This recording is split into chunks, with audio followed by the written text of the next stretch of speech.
आज का ये एपिसोड शुरू करने से पहले एक छोटी सी बात। क्या आप भी अपना पॉडकास्ट बनाने की सोच रहे हैं? तो एंकर ट्राई कीजिए। ये पॉडकास्ट बनाने का सबसे आसान तरीका है। नंबर एक, ये फ्री है। नंबर दो, इसमें कई सारे ऐसे टूल्स हैं जो आपको अपने फोन और कंप्यूटर पर रिकॉर्ड और एडिट करने की फैसिलिटी देते हैं। नंबर तीन, आप अपने पॉडकास्ट को डिस्ट्रीब्यूट भी कर सकते हैं, जिससे इसे स्पॉटिफाई और दूसरे प्लेटफॉर्म पर सुना जा सके। तो डाउनलोड कीजिए फ्री एंकर ऐप या विजिट कीजिए anchor.fm पर अपना पॉडकास्ट स्टार्ट करने के लिए। ये तो थी एक छोटी सी जानकारी, और अब शुरू करते हैं एपिसोड का सिलसिला। तो आज के एपिसोड में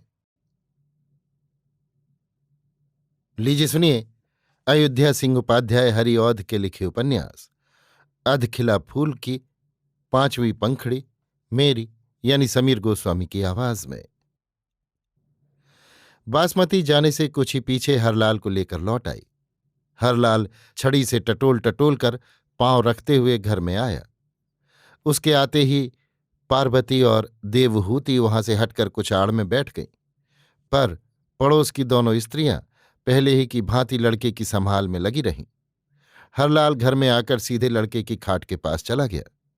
पहले उसने उसकी नाड़ी देखी, पीछे सर और छाती को टटोला, नाक के छेदों के पास हाथ ले जाकर देखा, सांस कैसे चल रही है, आंखों को खोलकर उनके तारों को देखा।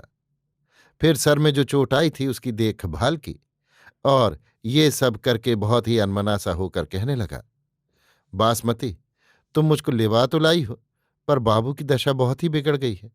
इनके सर से बहुत लहू निकल गया है, और अब तक निकल रहा है। इससे इनका प्राण इस घड़ी बड़ी जोखों में है। मैं क्या करूं क्या न करूं, कुछ समझ में नहीं आता। जो चला जाऊं तो कल सबको मुंह कैसे दिखाऊंगा, और जो जतन और उपाय करने लगूं तो जी को एक बड़ा भारी खटका होता है। पर दुर्गा माई जो करें, जो मैं आ गया तो बिना कुछ किए अब न जाऊंगा। हाँ, ये बात मैं कहे देता हूं, मुझको बल भरोसा दुर्गा माता का है। जो कुछ मैं करूंगा उन्हीं के भरोसे करूंगा। बिना उनका सुमिरन किए मैं कुछ नहीं कर सकता। विपत में उन्हीं का नाम सहाय होता है, उन्हीं का नाम लेने से दुख कटता है। इसलिए अब मैं दुर्गा माता का सुमिरन करूंगा।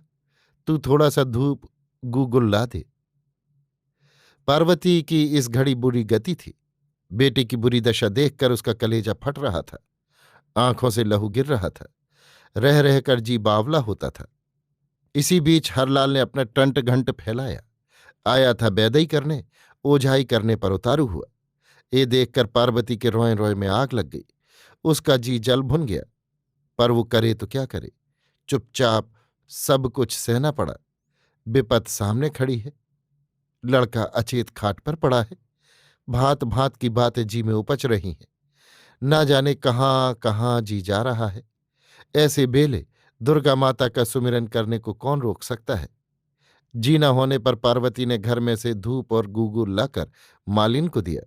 धूप गूगल को पाकर हरलाल के जी की अटक भी दूर हुई। उसने आग मंगाकर उस पर धूप और गूगल जलाया।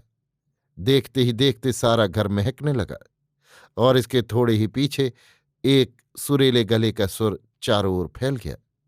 हरलाल ने सुमिरन के बहाने गाया गीत। दुर्गा माता शीस नवाता हूं चरणों पर तेरे, मैं हूं दास तुम्हारा दया करो तुम ऊपर मेरे। पार नहीं पाता है कोई बकते हैं बहु तेरे, अपना भला देखता हूं जस गाकर सांझ सबेरे। मुझ में नहीं ऐसी करनी है जो तू आवे नेरे, अपनी ओर देख कर माता तू मत आंखें फेरे।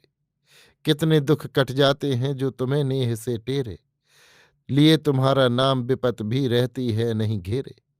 लाज आज जाती है जो हम करें उपाय घनेरे, जन की पत रह जाती है पर तनिक तुम्हारे हेरे। यही आस मेरे जी में है क्या तू नहीं निबेरे, जग में सब कुछ पाते हैं तेरे चरणों के चेरे। सुमिरन करने पीछे हरलाल ने लड़के के सर और छाती पर हाथ फेरा, कुछ पढ़कर 2-3 बार फूंका, फिर थोड़ी सी मली हुई पत्तियां मालिन के हाथ में देकर कहा, इसको पीसकर अभी बाबू के घाव पर लगा दे। पत्तियां अभी पीसी जा रही थीं, इसी बीच लड़के ने आंखें खोल दी और धीरे धीरे करवट भी ली। लड़के को आंखें खोलते और करवट लेते देखकर सबके जी में जी आया। पार्वती के जी को भी बहुत कुछ ढांढस हुआ। हरलाल जब सुमिरन करने लगा और उसका बहुत ही ऊंचा सुर घर में से निकलकर बाहर फैलने लगा, उस घड़ी पार्वती मरसी गई। उसने सोचा, जो कोई इसको सुनता होगा क्या कहता होगा। एक भले मानस के घर में इतनी रात गए ये कैसा गीत हो रहा है। क्या ये विचार उसके जी को डवाडोल न करता होगा? जो डवाडोल करता होगा तो वो हम लोगों को क्या समझता होगा? भले घर की बहू बेटी तो कभी न समझता होगा। क्या इससे भी बढ़कर और कोई दूसरी बात लाज की है? क्या ये हम लोगों के लिए धरती में गड़ जाने की बात नहीं है? पार्वती जितना ही इन बातों को सोचने लगी उतना ही दुखी होती गई। उसका जी कहता था अभी हरलाल को घर से बाहर निकाल दूं, पर एक तो उसका नेह के साथ दुर्गा माता का सुमिरन कलेजे को पिघला रहा था, दूसरे लड़के की बुरी दशा ने उसको आपे में नहीं रखा था। इसलिए वो जैसा सोचती थी कर नहीं सकती थी। जब सुमिरन के पूरा होते होते 2-4 बार झाड़ फूंक करने ही से लड़के ने आंखें खोल दी, उस घड़ी पार्वती पहले की सब बातें भूल गई और हरलाल की उसको बहुत कुछ प्रतीत हुई। जब बासमती हरलाल को लेने गई, उस बेले पड़ोस की दोनों स्त्रियों ने लड़के के सर को भली भांति धो धाकर उस पर कपड़े की पट्टी बांध दी थी। इस पट्टी को ठहर ठहर कर वे दोनों भिगो रही थी। हरलाल ने आते ही ये सब देख लिया था और नाक के छेद के पास हाथ ले जाकर और इसी भांत की दूसरी जांचों से उसने ये भी जान लिया था लड़के को चेत अब हुआ ही चाहता है। वो अपना रंग जमाने के लिए ही आया था। इसलिए औषधि से काम न निकालकर उसने अपनी औझाई को चमकाना चाहा और ऐसा ही किया। पीछे उसने पत्तियां कुछ दी थीं, पर यह दिखलावा था। ये पत्तियां भी ऐसी ही वैसी थी। कहने सुनने से लेता आया था, पर बात वही हुई जो वो चाहता था। पत्तियां लगाई तक नहीं गईं और लड़के ने आंख खोल दी। हरलाल की ओझाई ही पक्की रही। लड़के को आंख खोलते देखकर हरलाल की नस नस फड़क उठी।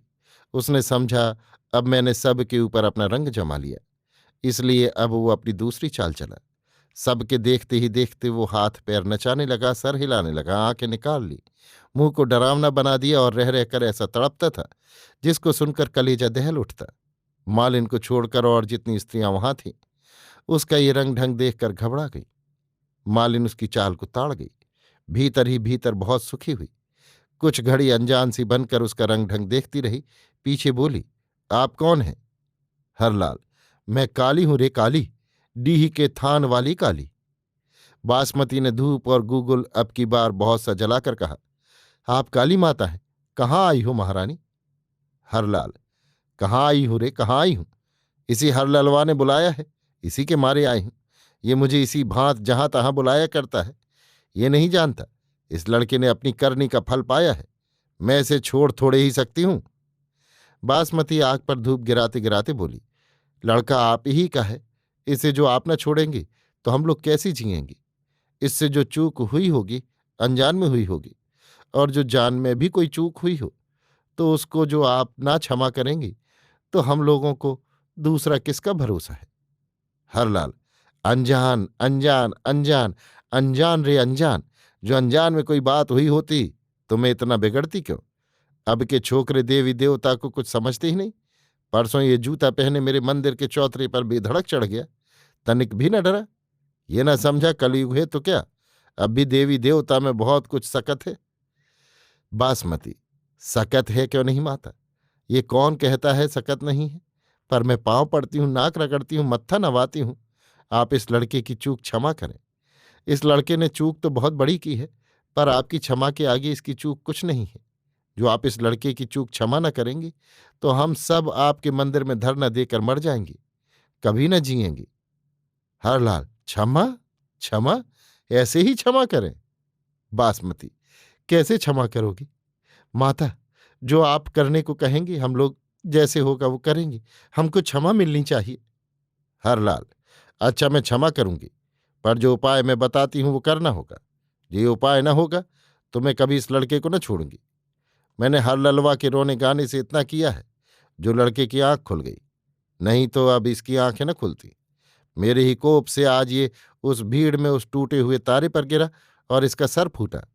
जो मैं उपाय बतलाती हूं, जो वो ना होगा तो ये कभी अच्छा ना होगा, और जो उपाय होने लगेगा तो ये दिन दिन अच्छा होता जावेगा। क्यों, क्या कहती है, बोल। बासमती, मैं क्या कहूंगी माता, जो आप कहेंगी वही होगा। कभी कुछ दूसरा भी हो सकता है। इस लड़के से बढ़कर हम लोगों को क्या प्यारा है। हरलाल, अच्छा सुन रे सुन, जो तू करेगी तो मैं बताती हूं। देवहूति के गुण पर मैं रीझी हुई हूं। जो वो 100 अधखिला फूल अपने हाथों से तोड़कर 1 महीने तक मुझको नित चढ़ावे, तब तो मैं उसके निहोरे इस छोकरे को छोड़ूंगी, नहीं तो किसी भांत न मानूंगी। बोल, क्या कहती है, ऐसा होगा? बासमती, क्यों ना होगा महारानी। ये कौन काम है? जो कोई बड़ा कठिन उपाय आप बतलाती तो इस लड़के के बचाने के लिए हम सब वो भी करती। इसमें क्या है? हरलाल, अच्छा, जो तू मेरी बात मानती है तो ले, मैं जाती हूं। पर जान ले, जो मेरी बात न हुई तो 6 ही 7 दिन के भीतर ये लड़का ऐसी जोखों में पड़ेगा जिससे फिर इसका छुटकारा न होगा। इतना कहने पीछे हरलाल का रंग ढंग फिर पहले कैसा हो गया। न अब उसका हाथ पांव हिलता था और न उसमें वो सब डराने वाली बातें रह गई थीं। वो इस घड़ी बहुत ही धीरा पूरा जान पड़ता था, पर उसके मुंह पर थकावट रूखेपन के साथ झलक रही थी। पार्वती हरलाल का अभुआना देख और उसकी बातें सुनकर बड़े झंझट में पड़ गई। पहले हरलाल के ऊपर जो उसका विचार था, उसके सुमिरन का ढंग देखकर और लड़के को कुछ संभला और चेत में आया पाकर अब वो और भांत का हो गया था। अब वो हरलाल को पाखंडी न समझकर भला मानस समझने लगी थी। इसलिए उसने उसकी बातों को धोखाधड़ी की बात न समझकर निरी सच्ची बात समझा और अपने लड़के की करनी पर बहुत दुखी हुई। पर सबसे झंझट की बात, उसके लिए 100 अधखिले फूलों से 1 महीने तक देवी की पूजा हुई। वो मन ही मन इन सब बातों को सोच रही थी। इसी बीच हरलाल ने फिर थोड़ी सी और कोई पत्ती मालिन के हाथ में देकर कहा, अब मैं जाता हूं। तुम इस पत्ती को 2-4 बार और बाबू के घाव पर रगड़वा कर लगवाना। माई चाहेगी तो वो इसी से अच्छे हो जावेंगे। अब कोई दूसरी औखध ना करनी पड़ेगी। मेरा बड़ा भाग है जो मेरे हाथों बाबू का कुछ भला हुआ, पर आज मैं बड़े जोखों में पड़ गया। ऐसा अचानक माता कभी मेरे ऊपर नहीं आई। बासमती, जो तू न संभालती तो न जाने आज क्या हो जाता।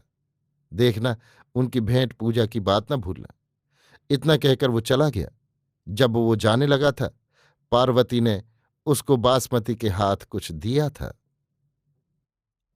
अभी आप सुन रहे थे अयोध्या सिंह उपाध्याय हरिऔध के लिखे उपन्यास अधखिला फूल की 5वीं पंखड़ी, मेरी यानी समीर गोस्वामी की आवाज में।